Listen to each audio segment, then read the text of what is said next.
Excellences, Monsieur le Président de la République,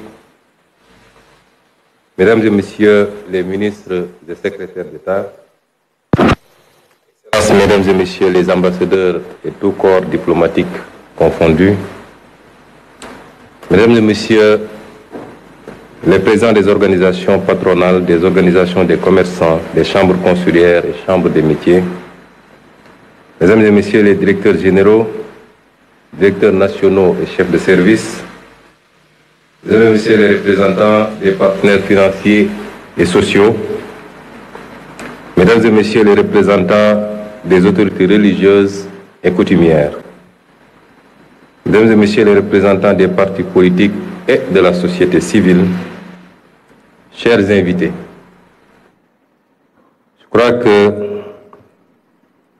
nos talentueux artistes qui viennent de présenter ont pratiquement résumé la journée qui nous réunit aujourd'hui.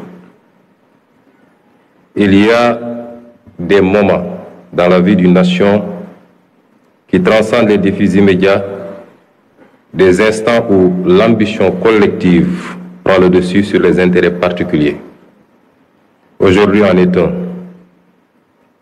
Excellence, Monsieur le Président de la République, Mesdames et Messieurs, ce qui nous réunit aujourd'hui, la vision 2050 pour le Sénégal est l'aboutissement d'un long combat qui a pris sa source il y a un peu plus de 10 ans dans le refus de la malgouvernance, de l'injustice et de l'arbitraire au sein de l'administration.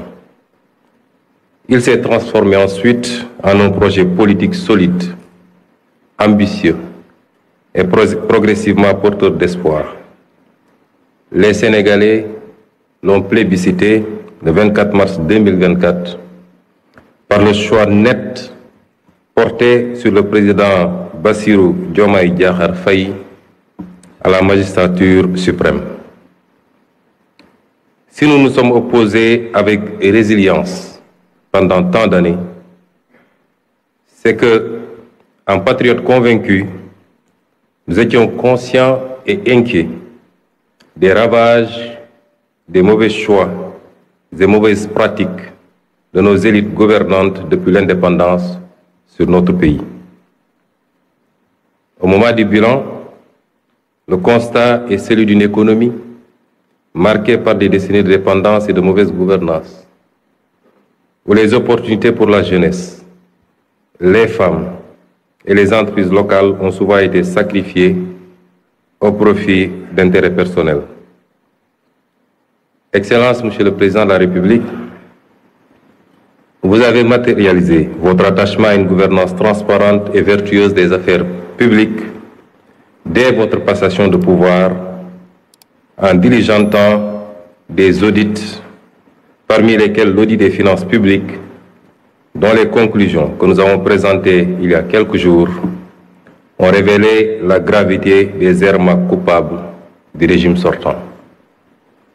Les fragilités structurelles de l'économie sénégalaise, une dépendance aux ressources extérieures et aux matières premières, un secteur privé trop limité, ainsi qu'une gouvernance administrative souvent inefficace, plombée par la corruption.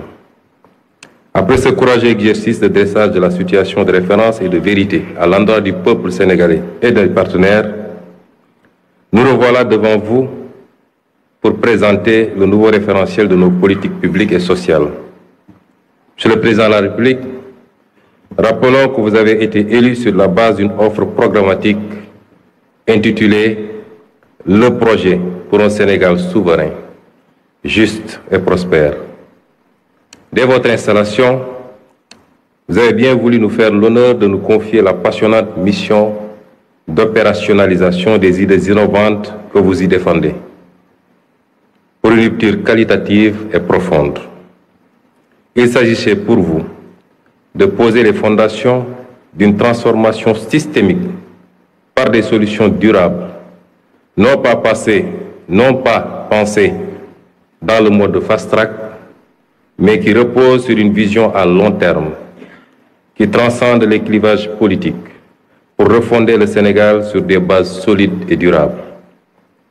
L'équipe de conception, composée d'experts de la primature et du ministère de l'économie, du plan et de la coopération, s'est immédiatement alors mise en place sous la direction du ministre de l'économie, du plan et de la coopération et du ministre secrétaire général du gouvernement sous ma supervision.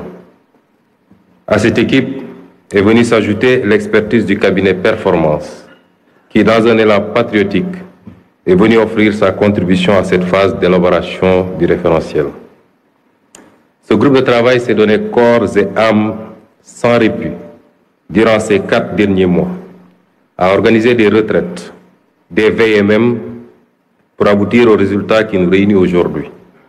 Les choix d'élaboration de ce document reflètent les options fortes de son Excellence, Monsieur le Président de la République, de faire confiance à l'expertise locale, d'une part, et d'impliquer davantage le secteur privé national dans toute définition et exécution des politiques et programmes publics.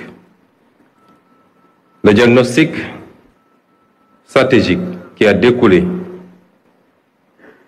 de ce travail pour notre pays pourrait se résumer en 4 grands mots. Notre modèle ne crée pas de valeur, une croissance d'à peine 0,4% en moyenne du PIB, une gouvernance qui ne favorise pas l'éclosion, 10 entreprises pour 10 000 habitants au Sénégal contre 500 pour 10 000 au Maroc et 709 pour 10 000 à Singapour, une population active mais peu productive, 80% sont des ouvriers, commerçants ou artisans, le privé génère 2 fois moins d'emplois que le public. Un modèle social inéquitable. 4 Sénégalais sur 10 sont pauvres. Et à l'indice de développement humain, nous sommes classés 169e sur 192. Voilà sommairement dressé les mots dont souffre notre pays. Ce cercle vicieux de dépendance et de sous-développement nous a maintenus à la lisière des trajectoires vertueuses qu'il nous incombait d'emprunter ces dernières décennies. Nos experts y reviendront plus largement lors de leur présentation. Nous savons hélas que nous ne pouvons plus revenir en arrière, mais nous pouvons prendre un nouveau départ. Commencer à partir de maintenant et emprunter une toute nouvelle trajectoire librement choisie, partagée et assumée. C'est la haute et noble ambition fixée par Son Excellence le Président Bassirou Diomaye Diakhar Faye. Pour y parvenir, nous ne ferons plus comme avant, courir d'une réforme à une autre, d'un projet à un autre, touchant à tout, laissant bien souvent par-ci, par-là un goût d'inachevé, et toujours dans la précipitation électoraliste et le diktat du prochain mandat. Nous avons pris le pari d'adopter un nouveau modèle de développement sur le long terme, reposant d'une part sur un État stratège qui favorisera grandement le développement de filières compétitives, de pôles territoires viables, avec des villes épicentres et un secteur privé national fort. Comment y parvenir? Notre approche repose sur une transformation systémique, incluant bien entendu une plus grande responsabilisation de nos concitoyens d'ici et de la diaspora. À l'instar des économies qui ont décollé, nous développerons quelques solides moteurs de croissance sur lesquels nous appuierons pour créer une économie compétitive, gage d'un Sénégal souverain, juste et prospère. Nous l'illustrons en vous présentant l'arbre qui symbolise et synthétise notre vision 2050. Voici le baobab, emblème national. 4 parties principales composent cet arbre majestueux, familier dans nos paysages. Des racines, un tronc, des branches et des fruits. Voilà, mesdames et messieurs, les 4 axes stratégiques de l'agenda national de transformation du Sénégal. Notre baobab repose sur de solides racines qui représentent la bonne gouvernance et l'engagement africain.